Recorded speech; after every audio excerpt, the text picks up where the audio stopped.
한자 이야기, 낱말 이야기 146번째 시간입니다. 이번 시간은 다혈질이라는 말을 한번 생각해 보겠습니다. 가끔 쓰죠? 아, 저 친구는 너무 다혈질이야. 그래서 곧장 화를 내고 성을 내고 핏대를 돋우고 한다. 그럴 때 우리가 쓰는 말입니다. 다혈질. 다혈질. 아, 이것은 보니까 혈은 피라는 뜻인 것 같고 피가 많다, 많을다. 즉, 피가 많아. 혈기가 끓어오는 모양이다. 그런 글자로 생각할 수 있습니다. 그래서 단순히 그런 뜻일까요? 뭔가 유래가 있지 않을까 생각합니다. 한번 살펴보겠습니다. 네. 글자는 마늘다, 피혈, 바탕질입니다. 네, 마늘다는 지난 시간에 배운 우리가 밤야라는 글자에 보면 저녁석이라는 글자가 나왔습니다. 저녁석. 저녁석이 겹쳐 있는 글자예요. 자, 그러면 저녁에 또 저녁이 겹치면 어제, 오늘, 또 뭐 내일일 수도 있고 계속 시간이 겹친다. 그래서 많다. 그래서 쉽지 않습니까? 글자 두 개니까 이렇게 겹쳐 쓰면 많을다입니다. 네, 그렇게 생각하는 사람도 있고 또 학자에 따라서는 이 저녁석은 다롤에서 획을 하나 줄인 글자죠. 그렇게 볼 수 있습니다. 이것이 옆으로 좀 비스듬히 되어 있다는 그런 뜻으로 그렇게 모양을 바꿀 수가 있거든요. 자, 그런데 이 다롤이라는 것은 하늘에 뜨는 달을 얘기하기도 하지만 고기를 뜻하는 고기 육자가 변한 모양이다. 그래서 고기를 뜻하는 경우도 있습니다. 그때는 우리가 육다롤이라고 하죠.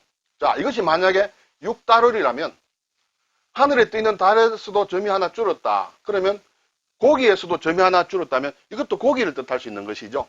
그래서 이것을 고기라고 해석하는 사람도 있습니다. 그런 학자들도. 아주 세계적으로 유명한 학자들도. 그래서 결국 고기가 많다는 것이죠. 고기에 또 고기가 있다. 그렇게 생각하셔도 됩니다. 저는 이 고기 쪽을 더 선호하고 있습니다. 이 설명에 있어서. 자, 그래서 고기가 많다. 어쨌든 많다는 것이죠. 다에 관련된 것은 우리가 굉장히 많이 씁니다. 다다 익선, 많을수록 좋다. 그때도 쓰죠. 그리고 피혈. 자, 피를 어떻게 나타낼까요? 네. 피를 보이는 액체를 나타내기가 힘드니까 이것이 그릇이라는 뜻의 그릇 명이죠.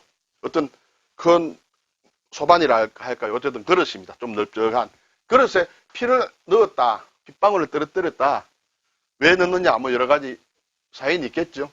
어떤 제사를 지내기 위해서도 피를 이렇게 그릇에 담을 수도 있고 여러 가지 있겠습니다. 어쨌든 그래서 피를 그릇에 담은 모양이다. 비교적 요 그릇 명만 알면 하나만 더 하면 이 둘 다 한 번에 알 수 있는 그런 글자가 되겠습니다. 네. 자, 이제 바탕질이라는 글자는 조금 어렵습니다. 자, 바탕질은 우리가 소질이 있다. 밑바탕을 얘기합니다. 질. 그래서 도끼근, 이것이 도끼근이죠. 도끼의 모양이에요. 이렇게. 자, 도끼. 도끼는 싸울 때도 쓰죠. 그리고 작업을 할 때도 씁니다. 물론 나무를 벨 때도 쓰고 또는 뭐 고기를 자를 때도 쓰고 그리고 어떤 단단한 쇠붙이에 글을 쓸 때도 쓴다. 야, 도끼를 가지고 어떻게 글을 써? 그렇게 생각할 수 있습니다만 이 도끼는 날카로운 금속이다. 그렇게 생각을 할 수 있거든요. 그래서 어떤 그것을 가지고 글을 쓴다 할 때도 용도가 있습니다. 자, 그런데 이것이 자, 이 모양은 이제 근입니다. 근. 근이라면 생각나는 글자 혹시 없을까요? 이 도끼로 나무를 패기도 하지만은 고기를 잡을 수도 있습니다. 고기를 자를 수도 있습니다. 사냥을 가서 뭔가 짐승을 한 마리 잡았을 때 이제 껍질을 벗기고 고기를 이렇게 토막 내어서 이렇게 다 나눠 가지겠죠. 고기를 툭툭 쳐서 자, 너도 하나 가져. 너도 하나 가져. 한 도끼, 한 도끼, 한 근, 두 근, 한 근. 그렇게 생각하시면 되겠습니다. 우리가 무게를 얘기할 때 고기는 한 근이 600g이죠. 무게를 얘기할 때 한 근, 두 근도 도끼로 툭툭 토막 내는 것이다. 이렇게 생각하시면 되겠습니다. 자, 그런데 어쨌든 도끼가 이렇게 두 개입니다. 쌍도끼입니다. 네. 그리고 조개패가 있습니다. 아, 해석하기 굉장히 힘듭니다. 사실. 그런데 힘이 드는데 이것을 우선에 먼저 보겠습니다. 자, 우리가 조개패라고 얘기하면 일반적으로 돈, 재화로 쓰이는 조개를 얘기합니다. 아무 조개나 돈으로 못 씁니다. 열합이나 홍합 같은 거 뭐 이런 거 쓸 수 없습니다. 자칫 잘못하면 부스러지고 또 아주 크기도 들락날락하고 들쭉날쭉하고 이런 조개를 가지고 돈으로 썼어요. 이것을 보패라고도 하고 자안패라고도 하고 여러 가지 이름이 있습니다만 아주 단단하게 생겼죠. 크기도 그렇게 크지 않습니다. 네, 이것은 중국의 저 남방지방에서 생산돼서 이렇게 가지고 와서 돈으로 썼다. 그래서 이 조개의 모양을 나타낸 것이 이 조개패다. 여기에 보면 이렇게 톱니처럼 까끌까끌한 그런 모양이 있죠. 저는 이 부분이 이것을 나타낸 것이 아닌가 이렇게 생각을 하고 있습니다. 아래쪽은 여기에서 조개발이 이렇게 좀 나온 것이 아닌가 그런 생각을 하고 있습니다. 그렇게 설명들을 많이 합니다. 그런데 이 패에는 이 조개란 뜻만 있는 것이 아니라 좀 드물지만 솥을 뜻하는 그런 글자로도 바뀝니다. 이것이 소정이란 글자예요. 소정이란 글자는 부수자인데 상당히 복잡한 글자예요. 이 글자를 나타낸 것이 이러한 글자예요. 이것이 솥을 뜻하는 소정인데 이 모양을 나타낸 것입니다. 여기에 손잡이가 달린 것이 이 글자의 특징이에요. 네, 그래서 이 옛날에 솥은 청동으로 만들었어요. 이것도 지금 청동으로 만든 솥인데 보통 집에서 살림 사는 솥이 아니고 크게 만들어서 어떤 제사를 지낸다든지 어떤 나라의 행사를 한다든지 할 때 그렇게 쓰는 것이에요. 이 청동솥은 유물이 많이 남아있는데 여기에 글을 썼어요. 청동에 그냥 그림만 그리고 한 것이 아니라 글자를 썼습니다. 그것이 바로 금문이라는 것이죠. 금. 쇠에다가 이렇게 쓴 것이다. 금문이다. 뭐 갑골문이 있고 뭐 여러 가지 형태의 글자가 있는데 여기 이때 쓴 글자를 금문이라고 하는데 이것을 어떻게 썼느냐 하는 것을 일단 우리 학자들이 이 솥에다가 도끼를 가지고 글을 썼다. 그래서 그건 무슨 글이냐? 여러 가지 중요한 국가적인 행사가 있겠습니다만 일반적으로 볼 때는 계약에 글을 썼다. 약속하는 글을 썼다.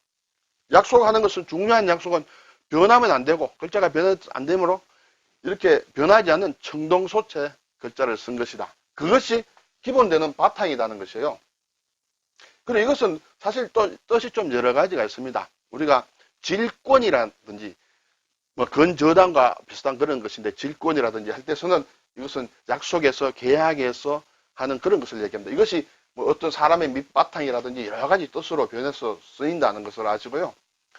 이것은 잘 모르더라도 어쨌든 바탕질이라는 것은 가끔 나오는 글자이므로 좀 눈여겨볼 필요가 있겠습니다. 네. 자, 어쨌든 이렇게 해서 다혈질이다.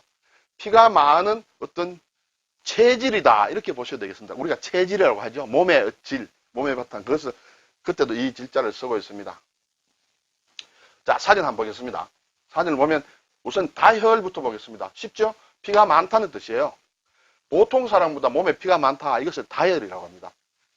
피가 적은 사람은 우리가 빈혈이라고 그러죠. 피가 적다. 피가 빈곤하다. 가난하다. 예, 그런 뜻이에요. 피가 아주 적다. 빈혈은 사람이 있다가 좀 어리어리해지고 그렇죠.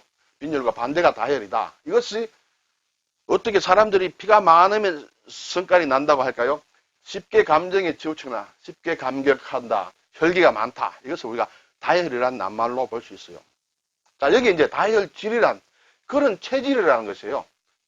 피가 많은 체질이다. 쾌활하고 좀 그렇죠. 우리가 다혈질, 야, 저 친구 다혈질이야. 그럴 때 그런 친구 상상해 보면 쾌활하고 활동적이고 그리고 성급하고 인내력이 부족한 기질 별로 이렇게 좋지 않은 것 같습니다. 뭐 쾌활하고 활동적인 좋은데 저도 예전에 좀 다혈질적인 것이 좀 많이 있었습니다만 나이 들면 아무래도 조금씩 줄어들죠. 근데 이것은 사실은 그냥 온 것이 아니고 좀 유래가 있는 것 같아요. 저도 잘 모릅니다. 의학과 관련된 것이고 결국 서양의 히포크라테스까지 올라갑니다. 우리나라에도 보면 뭐 사상이라든지 사상의학, 사상체질 뭐 이런 것이 있는데 보니까 좀 비슷한 것 같아요. 그래서 4개의 체액이다. 몸에 액이 있지 않습니까? 뭐 피도 있고 여러 가지 액이 있습니다. 4가지의 체액이다.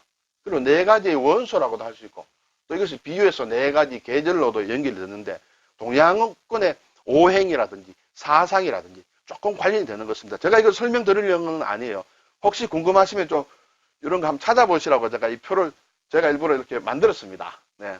여기에 보면 사람의 몸의 체액은 혈액이 있다. 피가 있겠죠? 담즙이 있다. 담즙 우리가 알 수 있겠습니다. 뭐 쓸개즙이라고 할까요? 쓸개담자일 겁니다. 근데 노란 쓸개즙이다. 여기서는 검은 담즙이다. 또는 점액이다. 이러한 것을 이렇게 사람의 4가지 체액을 있는데 이 중에 어느 것이 더 많으냐? 똑같이 고르게 분배된 것이 아니고 특정한 것이 많은 경우에 성격이 달라진다는 것이죠. 혈액 쪽이 많은 것이 다혈질이고 황담즙이 많은 것이 담즙질이고 점액이 많은 것은 점액질이고 담즙이 많은 것은 이제 우울질이다 이렇게 됩니다. 그래서 다혈질은 아까 본 특징대로 이렇게 쾌활하거나 하지만 또 성미가 있는 성깔이 있는 그런 것이고 담즙질은 침착하고 냉정하고 의지가 있고 인내심이 있고 그러나 고집이 세고 교만하다 뭐 그런답니다. 네. 점액은 끈적끈적한 것이죠. 그래서 냉정하다, 의지가 있다, 끈기가 있다. 저 친구 아주 끈끈하게 달라붙는 성질은 아마 이런 것이 많이 있는지 모르겠습니다.